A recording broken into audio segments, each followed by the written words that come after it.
अगर आज से पहले आपने अपनी आंखों को कभी सुना नहीं है तो इनको सुनना शुरू कीजिए। इनको जो चाहिए वो दीजिए। रूबी एंड रूबी ऑप्टिशियंस पे इनको सुना जाता है और इनकी जरूरत के मुताबिक इनको जो चाहिए वो दिया जाता है। आंखों की जमानत, आंखों की हिफाजत, Ruby and Ruby opticians. Hindustan live पर आप तमाम लोगों का बहुत बहुत स्वागत। आप सबका खैर मकदम करता हूँ। साउथ ईस्ट दिल्ली के जामिया नगर इलाके की एक होनहार स्टूडेंट जिसने 12वीं जमात पास की, अच्छे नंबरों के साथ 12th क्लियर किया और उसके बाद फिर JEE की तैयारी की, एग्ज़ाम भी दिया। पढ़ाई का बहुत प्रेशर बच्ची के ऊपर था। अपनी माँ से लगातार कह रही थी कि अगर मैंने JEE में अच्छी परफॉर्मेंस नहीं दी तो मैं ख़ुदकुशी कर लूँगी। माँ ने समझाया और बात को आया गया करके टाल दिया। अचानक 26 अक्टूबर 2024 को सुबह तकरीबन 11:30 बजे 7वीं मंजिल की छत से कूद करके अपनी जान दे दी। लड़की का नाम हम नहीं बता सकते, उम्र 17 साल है, और ना ही वालिद वालदा का नाम बता सकते, लेकिन इतना मैं ज़रूर कहूँगा कि अपने बच्चों के ऊपर तालीम को लेकर के, पढ़ाई को लेकर इतना प्रेशर मत बना दीजिए कि उनके दिल दिमाग पर ही बन जाए। देखिए, मेरी छोटी सी अपील है आप लोगों से, ख़ास तौर से उन माँ बाप से जो अपने बच्चों से हर वक्त सिर्फ इतना ही कहते रहते हैं कि पढ़ लो, पढ़ नहीं रहे, क्यों नहीं पढ़ रहे, पढ़ाई में दिल क्यों नहीं लगा रहा है। इस तरीके की चीज़ को प्रेशर के तौर पर बच्चों के ऊपर मत बनाइए, क्योंकि आप देखिए कि जिस लड़की ने 12वीं अच्छे नंबरों से पास की हो, जिसकी अपनी डिस्टिंक्शन आई हो, लेकिन कहीं ना कहीं उसका जो कॉन्फिडेंस था वो लूज़ कर रही थी, वो लैप्स हो रहा था, और माँ का कुछ प्रेशर भी था।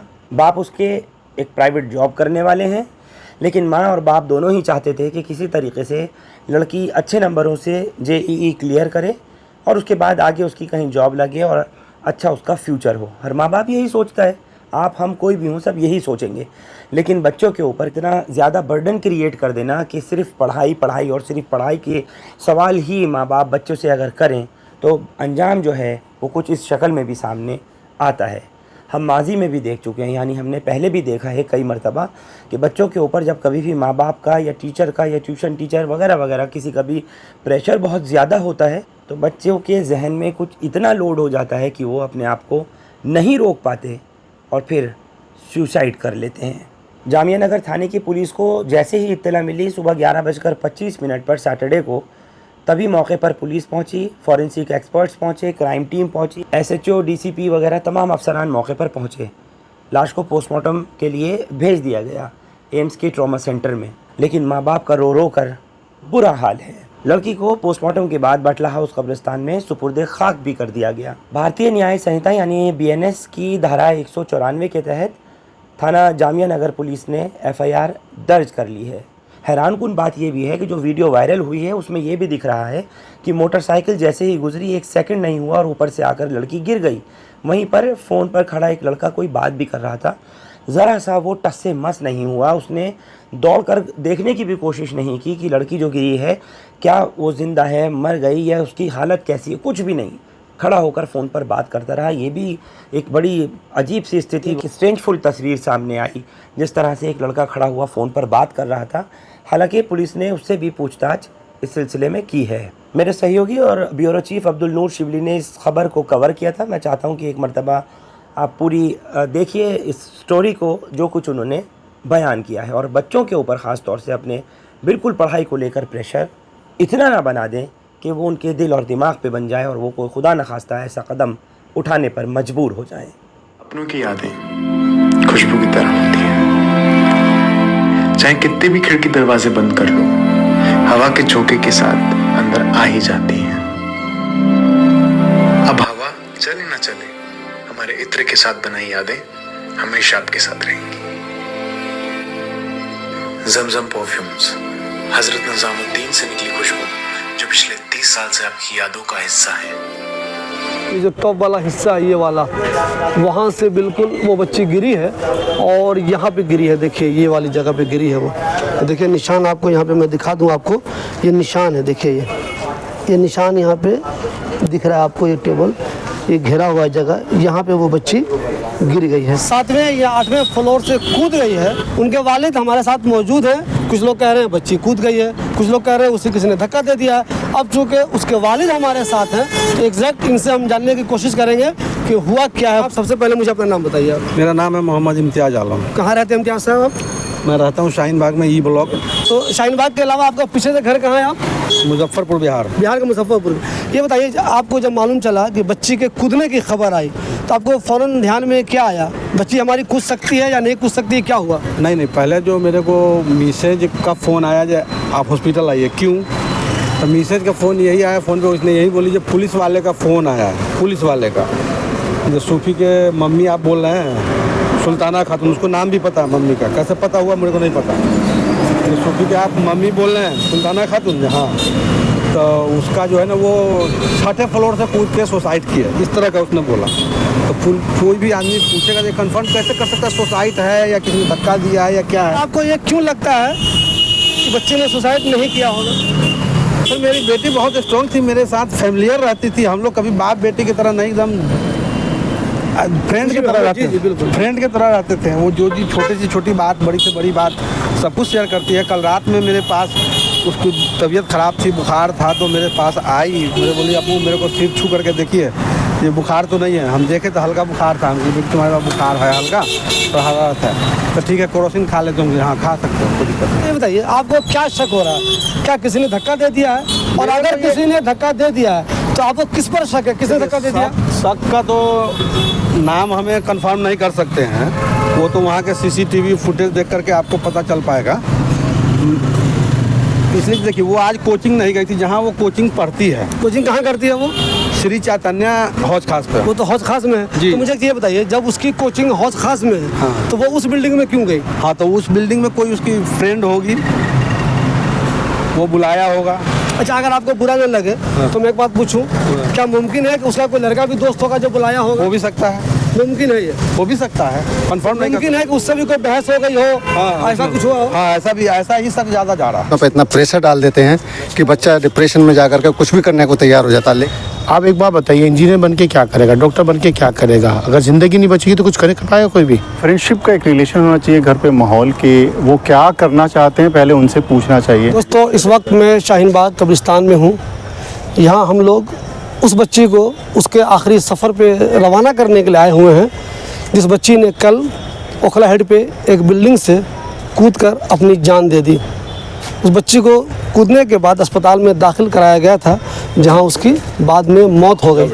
हमने उसके वालिद का भी इंटरव्यू किया था और वालिद ने शक का इजहार किया था कि हमारी बच्ची ने सुसाइड नहीं किया होगा, बल्कि किसी ने उसे धक्का दे दिया है। लेकिन बाद में पुलिस ने सुसाइड नोट भी बरामद कर लिया, जिससे ये साबित होता है कि बच्ची पे जेई निकालने का प्रेशर था।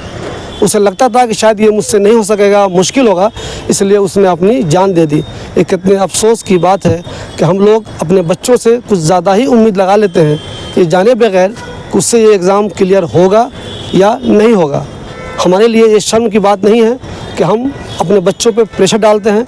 मैं ये नहीं कह रहा हूँ कि ये जो बच्ची है उसके वालिद या उसकी वालदा ने उस पर प्रेशर डाला होगा, लेकिन जो सुसाइड नोट है उससे यही साबित होता है कि बच्ची पे जेई निकालने का प्रेशर था। ये बताइए, ये खबर जो की हम लोगों ने, कितने अफसोस की बात है। एक बच्ची सिर्फ इसलिए जान दे रही है कि उसे टेंशन है कि वो इंजीनियरिंग नहीं निकाल पाएगी। एक चीज़ सबसे पहले तो वाकई ये बहुत ही दर्दनाक हादसा है, और जैसे जैसे जिसको भी ये पता लगता है वो बहुत अफसोस कर रहा है। और जहाँ तक बात पढ़ाई की है, देखिए ऐसा है, मेरी अपील है सभी पेरेंट्स से कि पढ़ाई के नाम पर बच्चों पर दबाव देना बंद कर दीजिए। आप एक बात बताइए, इंजीनियर बन के क्या करेगा, डॉक्टर बन के क्या करेगा? अगर ज़िंदगी नहीं बचेगी तो कुछ कर पाएगा कोई भी? कुछ नहीं कर पाएगा। आप बच्चा जो करना चाहता है, जो प्यार से करना चाहता है, जो मोहब्बत से करना चाहता है, उसे वो कराइए। और बच्चों से मेरी अपील ये है, देखिए आपको अगर कोई परेशानी है, आपके माँ बाप आपके दुश्मन नहीं है, आप उनसे बताइए तो सही। जो आप कर पाते हो वो आप कर लीजिए, मत आप इतने प्रेशर मारिए, मत आप स्ट्रेस मारिए। आप सुसाइड करते हैं, आप अपनी जान देते हैं, आप अकेले नहीं होते परिवार में, आपके परिवार समझ लीजिएगा पूरा परिवार सदमे में पहुँच जाता है। एक की मौत नहीं होती है, परिवार में ऐसा सदमा पहुँचता है जो ज़िंदगी भर सदमे को इंसान भूल ही नहीं पाएगा। ये वो सदमा होता है। तो इन लोगों सबसे मेरी गुजारिश है, जो प्रेशर देते हैं अपने बच्चों पे कि डॉक्टर निकालनी है, जय निकालना है, जो भी एक्सवाइज निकाल, कुछ नहीं निकालना भाई। बच्चा क्या कर सकता है? बच्चों को फ्रीडम दो, मत स्ट्रेस में लाओ, मत दबाव दीजिए। आप दबाव से आपके बच्चे की जान चलेगी, क्या मिलेगा आपको? कुछ नहीं मिलेगा। और बच्चों को चाहिए कि वो स्ट्रेस में ना आए, दबाव में ना आए। कोई भी परेशानी अपनी मम्मी को बताएं, अपने पापा को बताएं, भाई को बताएं, बहन को बताएं, फैमिली मेम्बर को बताएं, और कम से कम जो अपनी परेशानी उसे शेयर करें। कोई परिवार का ऐसा शख्स नहीं है जो अपनी परेशानी आप शेयर करेंगे, आपका दुख और तकलीफ जो वो नहीं बांटेंगे। कोई नहीं चाहेगा। आप डॉक्टर नहीं बन पाएंगे, छोड़ दीजिए। आप डॉक्टर इंजीनियर नहीं बन पाएंगे, छोड़ दीजिए।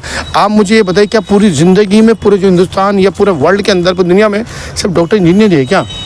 अरे कुछ भी करिए भाई, आप अपने मेल में रहिए, प्यार से रहिए, और ये ऐसा मत करिए जो घर वाले भी सदमे में क्या ज़िंदगी भर उभर ही नहीं पाए। ऐसा कोई काम करने की ज़रूरत नहीं है। मैं तो यही कहूँगा, आप सबसे पहले कि माँ बाप को अपने बच्चों को काउंसलिंग करानी चाहिए कि किस माहौल में रह रहा है, कैसे जा रहा है, क्या है।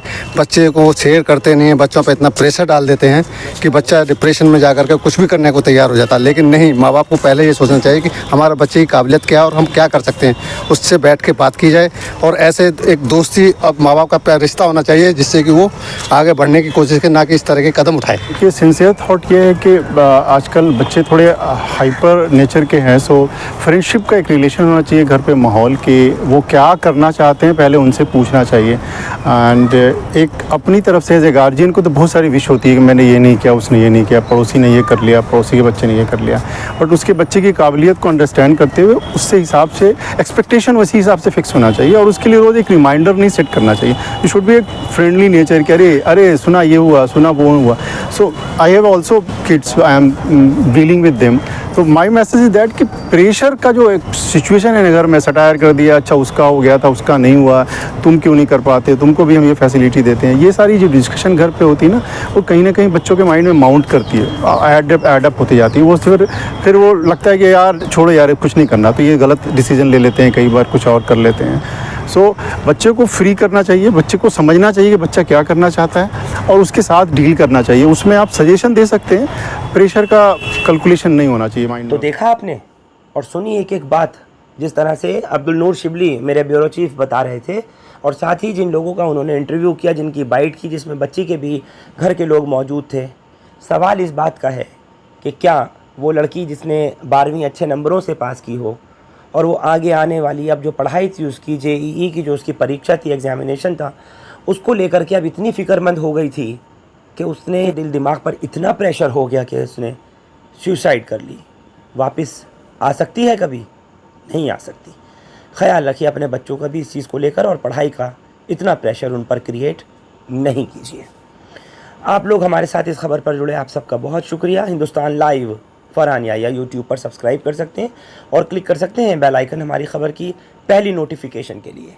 फेसबुक पर हमारा पेज हिंदुस्तान लाइव फरहानिया या फॉलो और लाइक कर सकते हैं। Thank you for now.